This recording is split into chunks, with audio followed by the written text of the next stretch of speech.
So ngayon naman, ikakabit ko itong full system dito.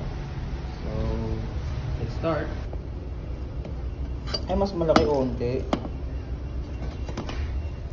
Mas malaki pa lang. Bago ko pala siya palitan, papakita ko muna. Ito, stock lang to. So, second-hand ko nga siya nabili. Ang ginawa nila yung stock, pinutol yung catalytic. Nilagyan ng ganito. Tapos ito, parang gawa lang din eh. Kaya may gigit talaga siya. Hindi ko dapat andito. So, bago ko pala palitan, kakabit ko muna yung ito, paparinig ko muna sa inyo. Sound check muna.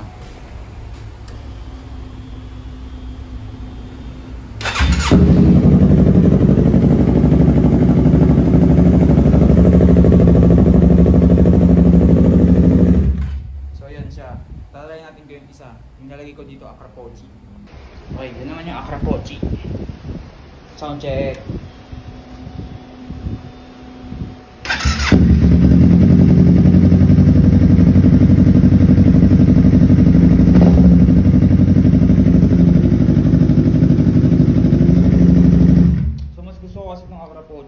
Kasi buo pa yung tunog niya.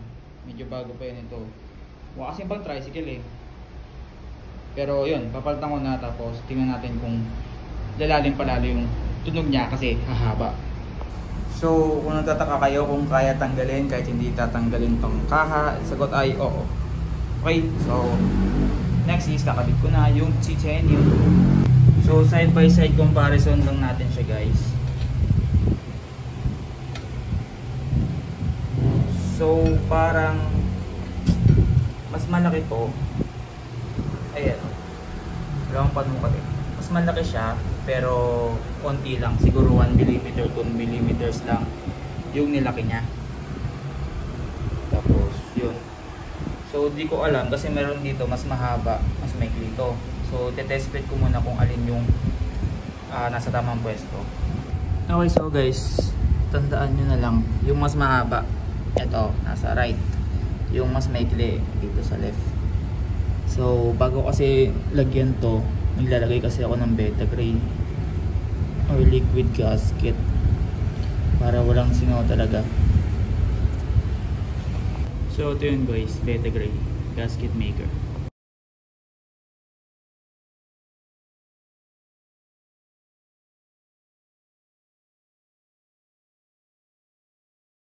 Yun, so di ko masipat. Tingnan ko lang kung pasok na siya. Saan na yun? Ayan. Okay, pasok naman. Okay, pasok. So yun, tuluyan ko na siyang higpitan. Dito naman sa bank sensor, may naisip ako eh. Kasi di ba, ang paghigpit niya, pala yan. Ngayon, mapipilipit to. So gagawin ko, bago ko pa siya ihigpit, ikutin ko na ng kabilang side. Siguro mga ganyan. Medyo masikip na. Saka ko siya ikakabit para hindi siya magpulupot. So ayan, nakabit ko na siya. Kita nyo, unti lang yung pulupot.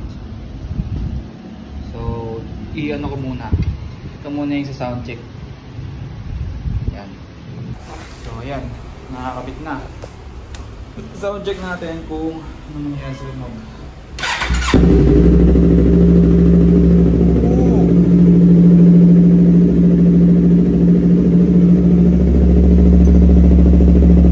At ito naman yung sound check nung Akrapochi. So kanina, bassy siya. So in-expect ko mas bassy ito.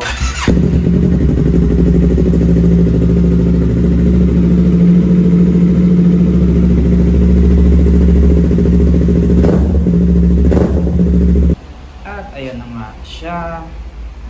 So ito na itsura niya sa ngayon. Status update, naka mid link na saka pipe. So yun lang, thanks for watching, see you on the next video.